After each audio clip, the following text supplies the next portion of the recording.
Inilah Injil suci menurut Santo Markus.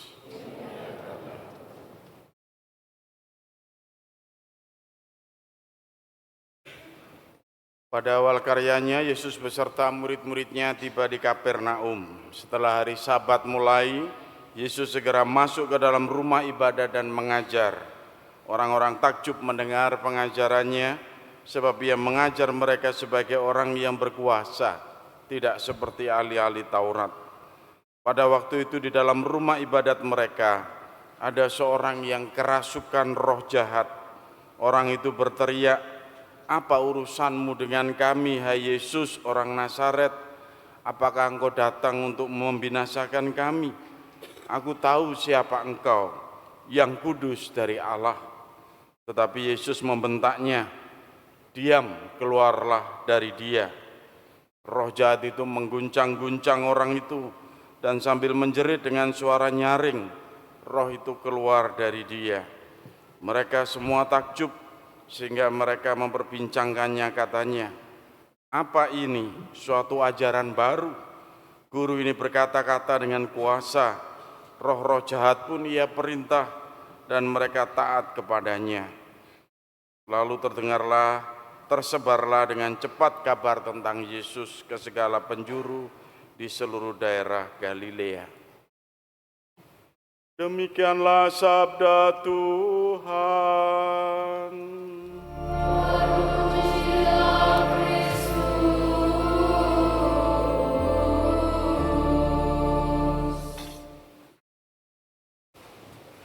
Ibu bapak, saudara-saudari yang terkasih dalam Kristus, Injil hari ini, minggu ini sangat menarik karena berbicara mengenai pengajaran dan juga tentang fenomena bagaimana Yesus menyembuhkan orang yang kerasukan setan, kerasukan roh jahat gitu ya.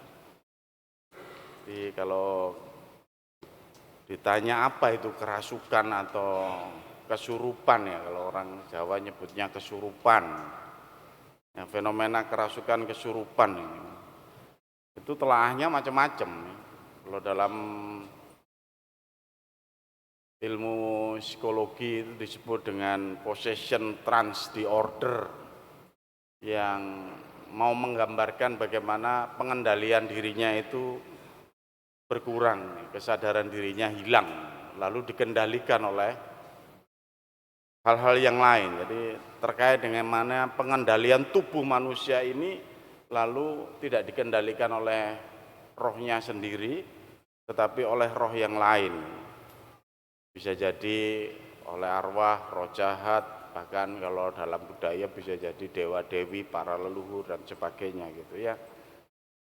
Jadi ini ada di dalam kehidupan kita sehari-hari fenomena itu, terkait dengan orang yang kesurupan, orang yang kerasukan. Lalu dikatakan, apakah itu jahat atau tidak? Ya tergantung juga. Loh kok bisa ya Romo? Pertama, ada yang memang dalam seni budaya orang kerasukan trans itu yang memang orangnya merelakan diri loh. Lah itu melok jaranan, bantengan yang sekarang viral itu bagaimana? Ya, orang yang nari mau merelakan diri supaya kerasukan. Sehingga bisa berbuat kalau sudah kerasukan aneh-aneh ya, makan semprong, makan beling, ya macam-macam lah gitu ya. Tapi dia merelakan diri. Di dalam agama-agama tertentu saya lihat misalnya kalau di Konghucu, di Kelenteng itu ya enggak aneh itu kalau kita bisa melihat fenomena yang ada di Singkawang dan di Sumatera itu terkait kalau di Kelenteng ada di perayaan dewa-dewa tertentu ada yang menyediakan diri untuk supaya kerasukan. Dipacai koyok apa dewa kera itu, Sunggokong, dan kemudian berlaku seperti kera. Anda juga akan lihat sendiri kok. Menyediakan diri. Tapi ada yang tidak. Ya, ada yang tidak sukarela menyediakan diri tapi diganggu oleh roh-roh itu lalu kerasukan, ya ini yang jahat. Misalnya orang lagi kerja, pernah ada kejadian di Malang itu buruh kerasukan massal gitu ya. Orang pekerja mengerjakan rumah mungkin yang Bagaimana begitu lalu mengalami kerasukan massal dan itu tidak sukarela pasti.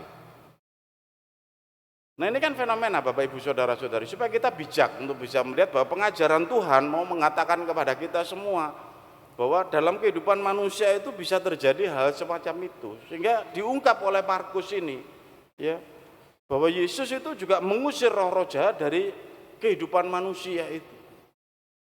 Dan lihat motivasi Tuhan Yesus itu mau menolong manusia, bukan untuk berperang dengan iblis atau setan. Dikatakan di situ kan, aku tahu siapa engkau yang kudus dari Allah, apakah engkau datang mau membinasakan kami, kan begitu ya.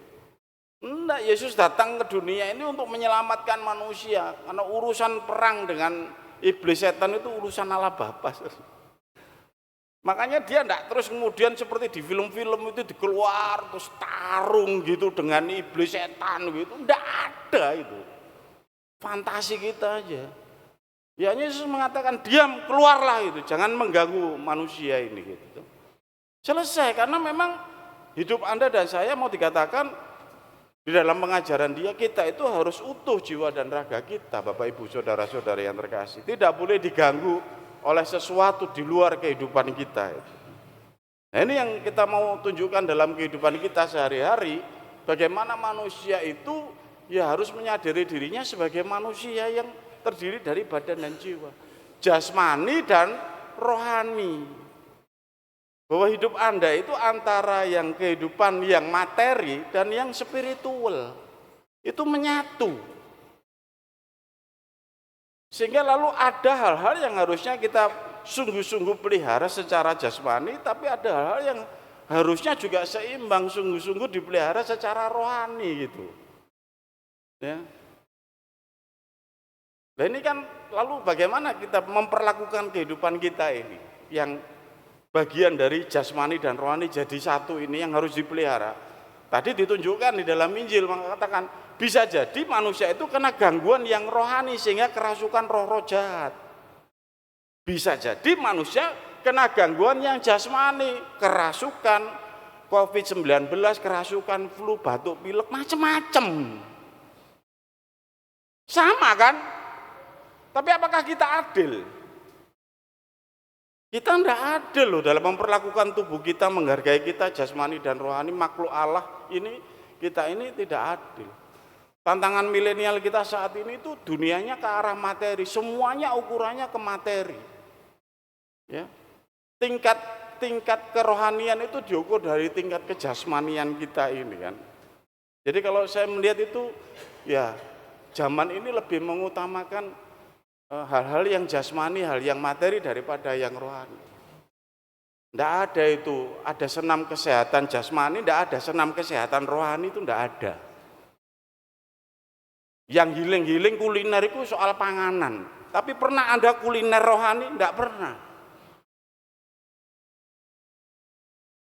Betul kan? Kita sibuk makan obat untuk hal-hal yang kesurupan secara jasmani, mengusir penyakit rohmu dan sebagainya. Pernah enggak minum obat untuk yang rohani? Enggak pernah. Jadi gambaran kita itu sebagai manusia yang utuh jasmani dan rohani itu zaman sekarang itu digelenterkan, dimiringkan, tidak seimbang ke arah yang materi saja. Healing pun soalnya adalah soal yang materi jadinya. Foto sing apik, mangan sing enak, iki sing materi terus sing diketokno iki. Perjalanan yang indah, mana mau menunjukkan gembira, senang, happy, bersyukur dan sebagainya. Jadi arah yang rohani kita itu telantarkan. Apalagi Bapak Ibu yang lebih parah lagi ya kehidupan doa dan sebagainya itu yang ditelantarkan. Sebenarnya bagaimana Romo untuk bisa kita itu saya mau seimbang jasmani dan rohani sehingga tidak kesurupan, dalam arti bahasanya kan kasarnya begitu ya. Pertama-tama kita bisa melihat bahwa kesehatan rohani kita ini ya terkait dengan hal-hal yang rohani, yang spiritual, yang tidak kelihatan gitu. Kalau ada ruang, ada tempat ziarah di situ orang berdoa, mama mengatakan pada anaknya, "Nyu, nanti kalau ada orang bilang ya jangan rame-rame, mama mau sembahyang." meneng. Itu sedang melakukan aktivitas rohani. Yang jasmani jangan mengganggu. Sehingga maka suasananya harus tenang, suasananya harus hening. Karena yang rohani sedang beraktivitas dalam hidup Anda waktu Anda berdoa itu. Makanya heran ada orang mengatakan, Romo kalau saya berdoa saya senang mendengarkan musik. Saya tahu rohanimu musik atau mendengarkan Tuhan? Ya boleh, pengantar boleh, tapi ada titik di mana kita itu yang rohani itu yang dikuatkan. Maka Bapak Ibu saudara-saudara yang terkasih, kegiatan rohani adalah kegiatan yang menguatkan rohani Anda gitu ya. Seperti misa ini adalah kegiatan rohani, aktivitas ritual secara berjamaah bersama yang lain, karena rohani saya dibangun supaya kuat dengan yang lain. Salah satu game rohaninya ya, nge-game-nya ya misa ini. Sehingga Anda enggak dilatih untuk ini olahraga ngene iki enggak ono ning gereja Katolik iku. Karena rohaninya yang dibangun.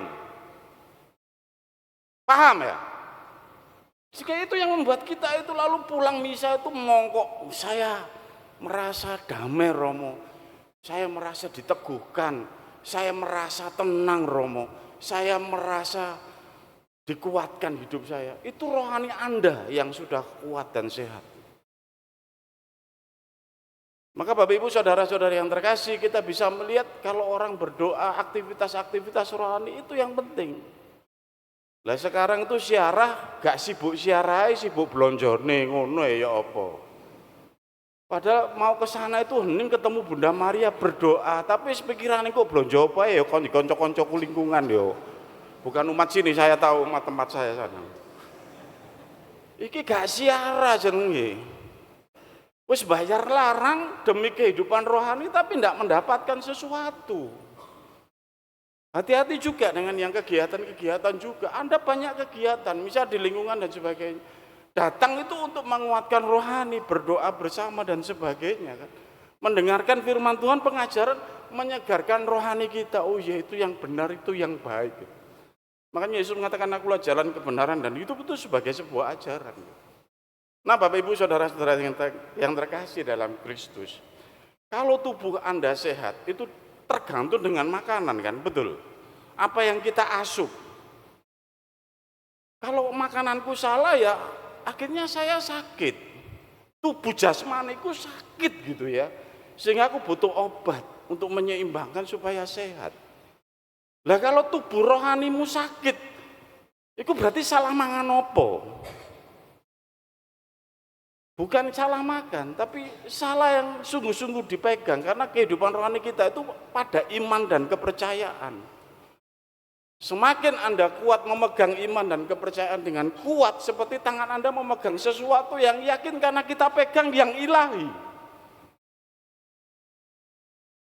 Orang yang makan racun tubuhnya akan sakit. Ngawur soalnya, apa-apa dimplok. Iya kan, tubuhnya sakit. Dalam tubuh rohani Anda juga bisa sakit saat Anda ngemplok sembarang. Percaya pada semua hal. Percaya pada Yesus, percaya pada dukun di Kawi, percaya saya, percaya pada dukun di sini, percaya pada sang juru selamat yang lain, percaya. Ya racun untuk spiritual Anda. Hidup rohani kita yang tidak berpegang teguh pada satu yang saya percaya dialah jalan kebenaran dan hidup. Saya percaya pada banyak yang lain, ya sama-sama memasukkan racun ke tubuh rohani kita. Nah ini Bapak Ibu saudara-saudara yang terkasih, sehingga ada orang itu berdoa macam-macam dan sebagainya, malah tubuh rohaninya bingung, kacau, diajak rono gelem, diajak rono gelem, diajak rono gelem dan sebagainya.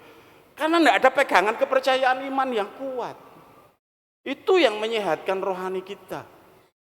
Harus memilih iman kepercayaan satu, dan itu yang harus kita yakini karena ini melebihi dari yang ilahi, melebihi dari yang jasmani kita, melebihi yang rohani kita karena kita memegang yang ilahi. Maka yang ilahi itu terus diperjuangkan, baik secara pribadi ya. Kalau saya berdoa itu berarti saya menguatkan makanan rohani saya menguatkan kehidupan tubuh rohani saya.